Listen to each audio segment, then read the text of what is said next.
Hello and welcome to Sportsbet Daily. It is Wednesday, the 5th of June. Two sports we're covering today. Roland Garros, we've got a few quarterfinals and two semi-finals, one for the men's and one for the women's. Then we're going to move straight over to Euro 2020 qualifiers. The match is taking place on Saturday the 8th with Alex and Martin. They've pulled out their best bets, so we will run through those.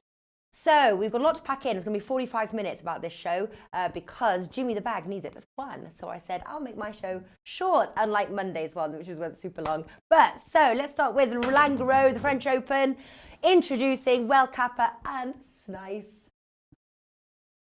There they are. There they are. Woohoo!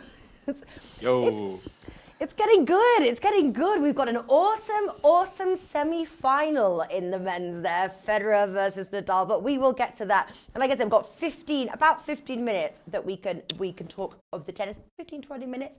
So we're going to get down to the nitty-gritty, to the business end here, to the tips, somewhere we can make a little bit of money on these ones. Let us start. We will start with the women, but let's start with the men's this time. We have got Thiem versus Khachanov, I think is how you say it. I've always heard the K is silent in his last name, and then it's Khachanov. But he's Russian. Good kid. I've been told online that I look a lot like him. We have a lot of similar facial similarities. I'm not Russian at all, but Khachanov is Russian. His wife is expecting a new baby. It's very exciting. This is the deepest he's ever made it in a Grand Slam in the quarterfinal round. His previous best was round 4. He's been to round 4 twice at Roland Garros. Lost to Zverev in 5 sets last year. Got smoked 2 years prior to that in round 4. But all that said, he's had a nice run. He's done well. His game stacks up fairly well against Thiem. We've only seen these players play each other once. It was last year. I think it was last year in Paris where Khachanov went on to win his most noteworthy title of his career at the Masters in Paris last year. He beat Thiem along the way, but Thiem was kind of leaking oil. You know, he plays a very, very rigorous schedule throughout the year, and so he was a little beaten down. Didn't really have his best stuff. And so I don't know that you can really use that as a very fair comparison for what to expect in this match, where Thiem does seem to be coming on, and Khachanov he's had some limitations physically getting here. I would expect this to be a competitive match, but I don't think Khachanov really has a very realistic shot here as a dog. I think Thiem gets through to the semifinals. But my look here is over. I like over 40 games. I think we see a 3-1 Thiem. 3-1 Thiem as an exact score here is actually probably my favorite look because the odds are so nice on that one. But I do think Thiem goes through. And curious to hear what Snice thinks. Yeah, 1.33 for Thiem then, if you think it's going to be a competitive match. That seems like a little bit low, to be honest with you. It does. Yeah, right. Is very quickly, is Khachanov a player too? Because you're right. That's why I struggled with the name. I struggle with him generally, but this is the first time that I saw this name. So is he going to be a player that we can look out for in the future? I would say very much so. Yes, he's got a very, very powerful game. He's young. You know, he's got a lot of growing to do, a lot of learning to do. It takes years to kind of work your way up to the level where you're making Grand Slam quarterfinals and semifinals. And if you look at his trajectory, it all kind of maps out that over the next 4 years, he'll probably make some semifinals, maybe a final. The fact that he's won a Masters is pretty damn impressive. It's hard to win a Masters in men's tennis, and he's done it. So I would expect, yes, that we'll hear from this guy for quite a few years. Yeah. He's got the double initials KK, and in our group, a group of friends who talk tennis, we call him Pocket Kings, which is the poker nickname. So Pocket Kings is here to stay, and he's got good game for clay. He's just not as good as Thiem, in my opinion. Is that I know poker. We have played poker. That's right. I know you know. I do know you very well. Me not so well. You look at your cards. You got 2 kings. You got KK. 2 kings. Pocket Kings. This is our guy. Yeah, all right. So, Welcap was liking the over. Welcome's nice. He thinks it's going to be a competitive match, but he thinks obviously that Thiem will prevail. Are you on a similar sort of thoughts on that one? It's nice. Yeah, I would say so. And first, just to speak a little bit about Khachanov, he had a really poor start to the season. He made a racket change, and he was really, really struggling. So he was starting to turn around on the clay swing, but initially, as the year was starting, I didn't think he would be able to compete after taking that huge Masters title back in late 2018. But he's really come on now, and I think he played incredibly impressively versus Juan Martín del Potro in his last match. Did not think he would be able to win that, but he managed to pull out with some real powerful first strike tennis, and I think he can bring that to Thiem as well. We've only seen them play once, as Wales said, and that was on hard court. So we know that Khachanov has the weapons to push Thiem around, but the question is if he can do it on clay. And I think he can. Thiem has played himself into form. He's looked really solid. I rate him as one of the top players on clay, one of the elite players. And as for the win, I don't think he can threaten him, but I think we will see an over here. 4 sets. Okay. I would probably, as Wales said, put a sprinkle there on 3-1 exact score to Thiem, because that's what I think can happen. Khachanov zones in for 1 set, and Thiem gets out of trouble after that one. Yeah. Welcap was probably wiping his brow on that one, because if you'd have gone under, didn't you guys go head to head? Yeah, I know you. Yeah, when we've gone head to head, Snice has battered me, so I'm glad we're on the same wavelength on that one. Yeah. On Novak Djokovic and Alexander Zverev, obviously Djokovic, their massive favourite, 1.13. He's a second favourite, obviously, to win behind Nadal. Are there any bets in this match that either of you like? Because obviously something's a bit hard when you're a heavy favourite. Let me set this one up, and because I don't have a strong feel for this one, and there's a couple reasons why. So Zverev and Djokovic have played each other 4 times.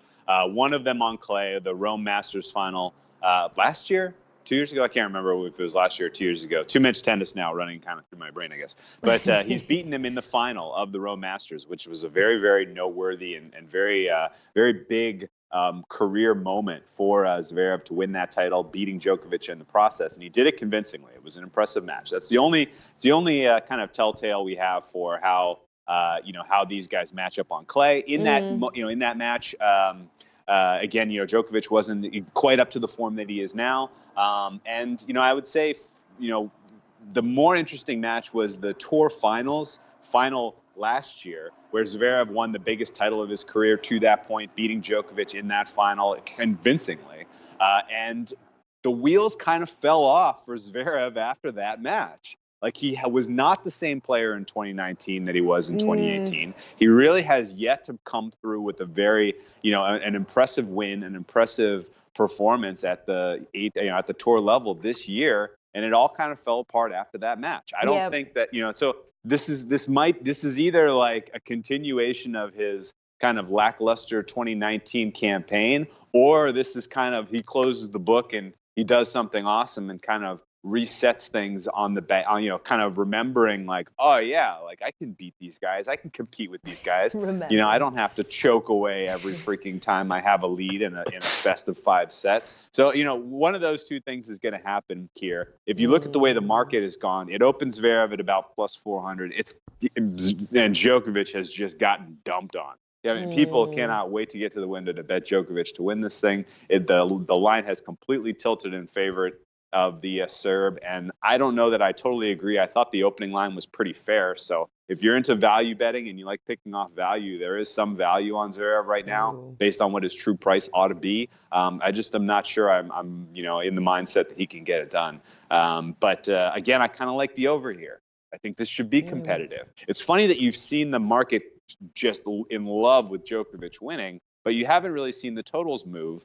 Game handicap especially. I think first set over 9.5 is maybe my favorite look of the whole match. And then the total over 35, I think, is good as well, because I do like the potential for Zverev to at least pinch a set here, and potentially Djokovic wins 3-1, maybe 3-2. But this should be a good competitive match as well. So the overs are in play for me here.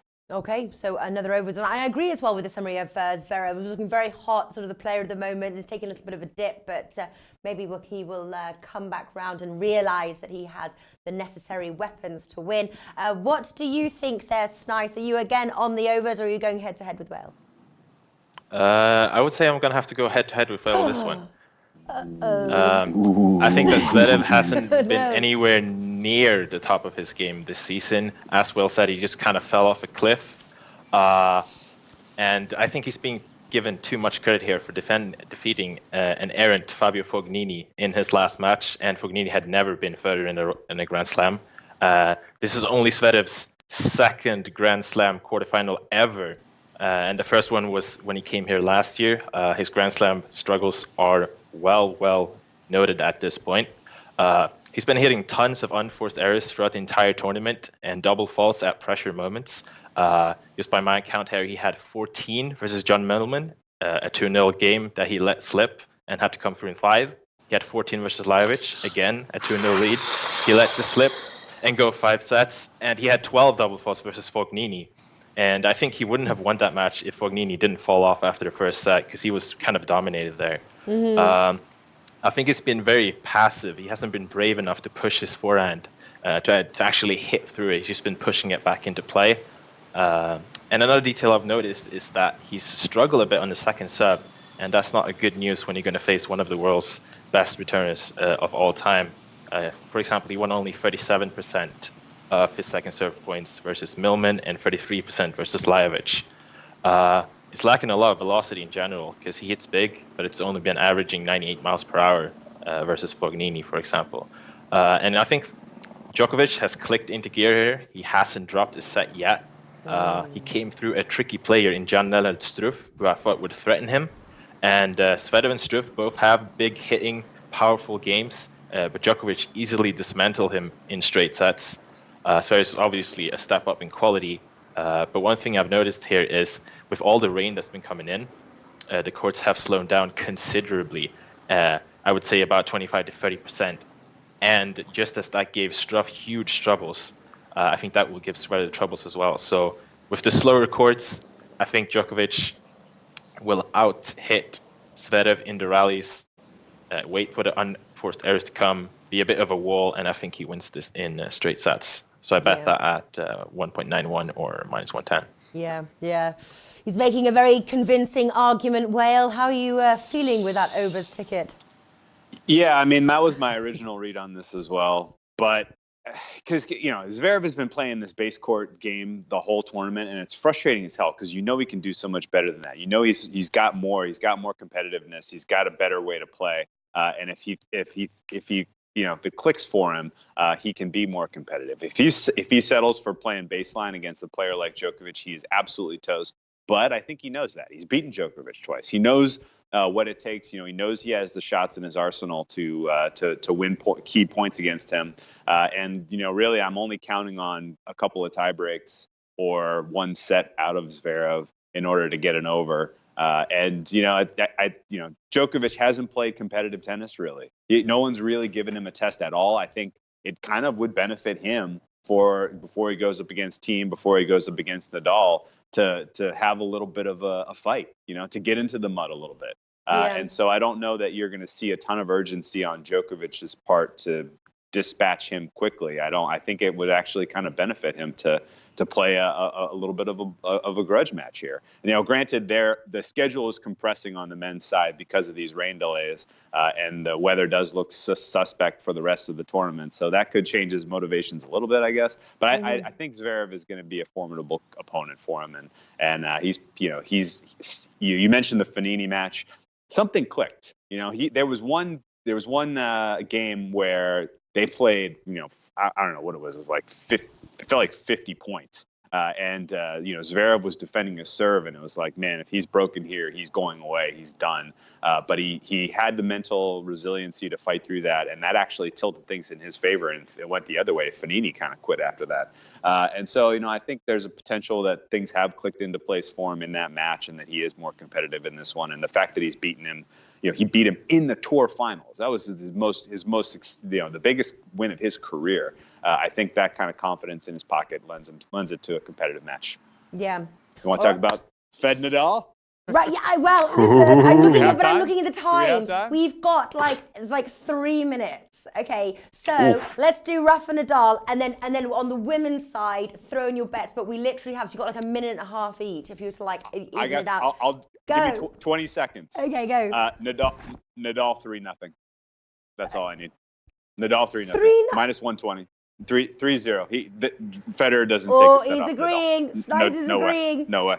Snice is agreeing. Snice, what do you like on that match? 3-0. Are you going? I'm going to go ahead and play it a little bit safer. I'm going to go with the spread, minus 6.5 games. I think Nadal gets through very comfortably here.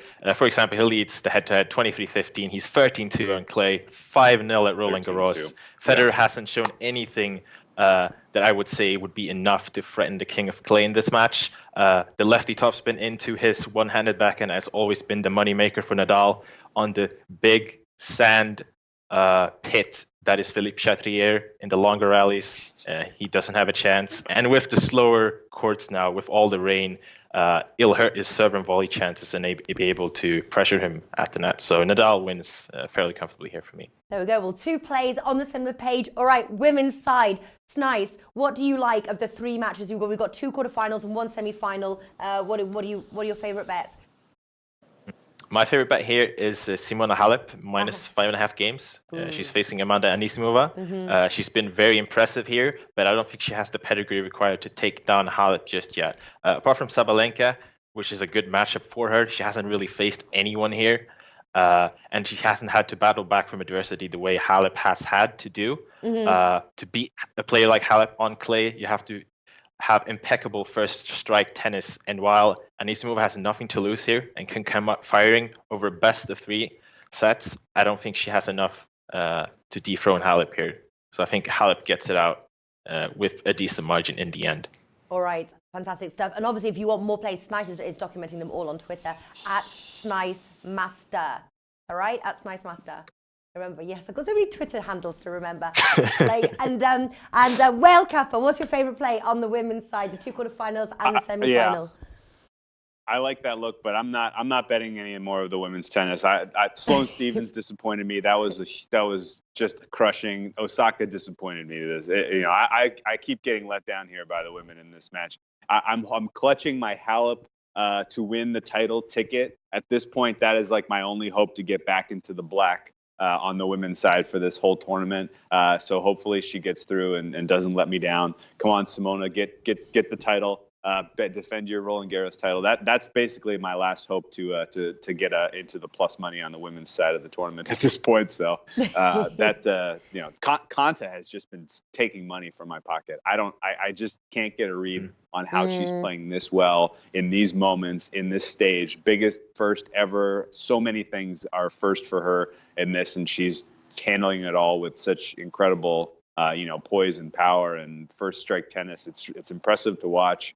And so I'm going to get out. I've been getting run over by the Konta train just round after round. I'm getting out of the way at this point. Go right ahead. Sometimes it's better to know beats her in the when to bow up. Listen, Whale_Kappa at SniceMaster. Give them a follow on Twitter. Follow their plays. Thank you so much. I'm sorry it was so rushed today, but I appreciate the plays. And I'll see you on Friday for the finals.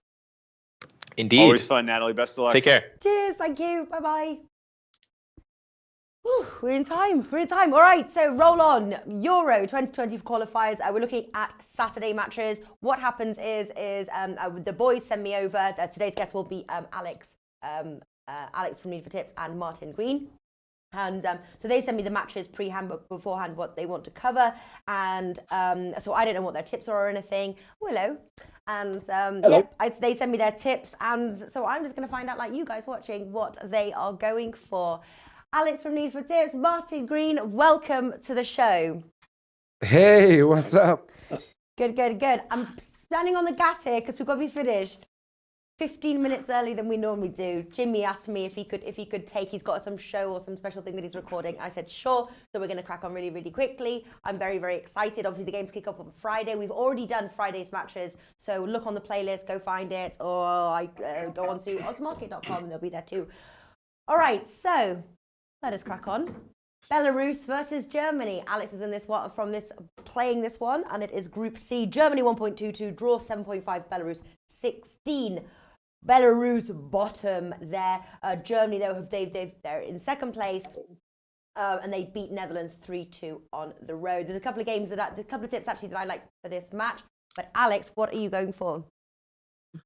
Yeah, I love this Germany side. I think that they are at another level right now. Head to head with Belarus, I don't know how Belarus can put them problems here. Germany and Netherlands, I think that they will fight for the top 2 places. But if Northern Ireland there will win one more game to go 9 points there, it will be a freeway contest there. I love Germany to cover easily the minus 1.5 Asian handicap at 1.65. Yes. But I can even go further than that, and I will say minus 2 on the Asian handicap. So if they win at 2 goals, it will be a void. If they win at 3 goals, it will be a winner. And minus 2 is at minus 2 is at 1.9. So I think that plenty of value there. Yeah. But I will play it safe, minus 1.5 at 1.65. Oh yeah, that is safe. You can get it 1.67 at the moment when I last looked. That actually was my bet, Germany minus 1.5. Belarus obviously have a struggle finding the back of the net. They are on their turf though, but they've only, in the last 5 games they've played, they've only scored once. And that was to Northern Ireland in the Euro 2020. So another bet that I was looking at was Germany win 2-0, 1.92. Possibly Germany and the over 2.5 goals at 1.75. But I liked as well with Alex, Germany minus 1.5 at 1.67. Estonia versus Northern Ireland. Alex is also on this one from Group C. Northern Ireland 2.02, draw 3.22. Estonia 4.65. You've got 4th versus 1st. But Northern Ireland have played 2 games. Estonia just 1. I have to say, didn't get too much of a read on this match. I no leans whatsoever. So I'm glad you're here, Alex. What do you like? Yeah, Estonia, very, very, very poor country. They already played with Northern Ireland on the road. They've lost 2-0. They didn't create many opportunities. Northern Ireland just... I think that 2-0 is an unfair score because Northern Ireland could easily win 3-4-0. They dominated the match. They created many chances, 19 goal attempts, ball possession, everything they had. So I think that they will add 3 points more to their tally to secure that first spot in the standings. Very, very important for Northern Ireland to beat Belarus, to beat Estonia, even though they are on the road. So 2.02, huge value in my opinion. Yeah. I'm playing the away side. Yeah. It was a small lean. I see where you're going with that. All right, taking the away win there. Croatia versus Wales. Martin, Group E. Welcome, Martin. I think I even said hello. So we were so rushing around. Hello, Martin. Croatia 1.6. Hello, Natalie. Hello.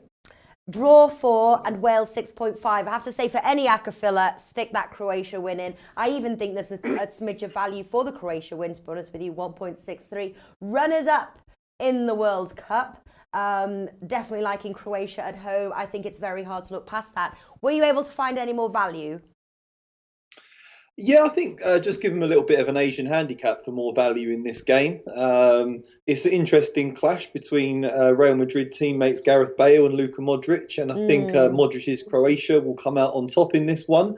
It's going to be very hot, apparently. It's going to be about 35 degrees there in Croatia for this game. And Croatia play possession football, so I think they'll have a lot of the ball, which could leave Wales chasing in the heat for quite a long period of the game, which would leave them exhausted. And I think Croatia have got the technical quality to pick them off, even with a few key players missing. I think they should still have a bit too much class on the ball for this Wales side. So, yeah, I was just looking at Croatia minus 0.75 Asian handicap at 1.78. But, you know, if you want to push it a bit further, you can go for the -1 Asian handicap, and that is 2.07 at the moment. Yes, so, it is. Yeah, but then I feel like 0.75 is a good sort of number for me there. Yeah, I did decide to push it actually, Martin, and I went for Croatia -1 at 2.07. Just talking with you now, though, a bet that came into mind. I'm just trying to pull up the odds to see if there is any value at all, considering the heat, considering that Croatia like to play possession football. Croatia and the under 4.5 goals at 1.8. Thank you very much. I'll take that one as well. What do you think of that one? The Martin classic? Right. It's a classic. It's a classic bet. I like it. I like it. Yeah. I think actually, I'm having that one. Croatia and the under 4.5 goals. All right. Just to interrupt you for 10 seconds. Great value on Portugal. The odds are very, very nice with just a few minutes before the match starts. Portugal looking amazing. Lineups are looking very, very good. Cristiano Ronaldo there, Joao Felix, Silva, Guerreiro, Navas, Carvalho. So I think 1.85 right now. Yesterday at 1.7. Take it now because I think that is pure value playing on their turf, playing for that trophy. Exactly, on their turf as well. Completely agree with you. That is a nice price. Turkey versus France. Martin and Alex are on this one from Group H. France 1.55. See if Rafa's going to change the graphic. Rafa, we're going to change the graphic. France 1.55. There we go. Draw 4.4 and Turkey 7. France, obviously, the favourites to, well, they won the World Cup, didn't they? They're favourites to win this one as well. I'm sure they're full of confidence, full of all the weapons they need to win this one. They're priced low, 1.55. But Turkey are not a bad team. So, Alex, what's he going to go for? Yeah, Turkey, since replacing their coach and calling back Şenol Güneş, a great legend in Turkey, I think the results are very, very good across all competition. Euro 2020 qualifier, some friendly matches. Okay, they played against Greece at home, so friendly matches we cannot take in consideration. And but a nice win against Albania 2-0 on the road there. That was great because they kept a clean sheet, which was impressive. In the past, they were struggling to keep clean sheets, but now they have 4 clean sheets in the last 5 fixtures across all competitions. But we are talking about France. France, impressive results. They just played the Bolivia in a friendly match a few days ago, 2-0 at home. 8 goals in 2 matches in the Euro 2020 qualifiers against small sides like Iceland. Surprise from the past that we remember. Moldova also, but I don't think that Turkey can cope with that absolutely amazing starting 11, which France should be using. They are in the first places in the standings, 6 points each. So one of them who will win. Or maybe we'll see a draw, but I don't think that we'll see a draw. I'm going France and over 1.5 goals at 2.0. Yeah, that's something that I was looking as well. Both have got very good attacks there. Turkey not conceding. I was looking at both teams to score. I'm worried that the no is 1.73. Both teams to score is 2.25. I see where you're going with your bet there. Martin, what do you like? France to win and over 1.5 goals at even money. That's 2.0. Yes. On the same all page. Down on my. I've written an article about this over at Oddsmarket. If you care to check it out, detailing my reasons. I just think they're going to be too powerful for this Turkey side, who are a decent team. They did well against Moldova, but this is a huge step up in quality. France is the best team in the world, and the only way France don't win this is if they don't put in the effort. If they put in the effort, they'll crush Turkey. Yeah. Well, if you can see my piece of paper, mine is typed. I know Alex likes that. Mine is France to win and the over 1.5 goals as well, odds of 2. Iceland versus Albania. Martin is on this one from Group H. Iceland 1.7. Draw 3.8 and Albania 6.5. 4th Iceland, 3rd Albania. Both have played 2 games, so it's on level playing field here. Both with 1 win and a draw. I have to say, at home, Iceland 1.7. What do you like?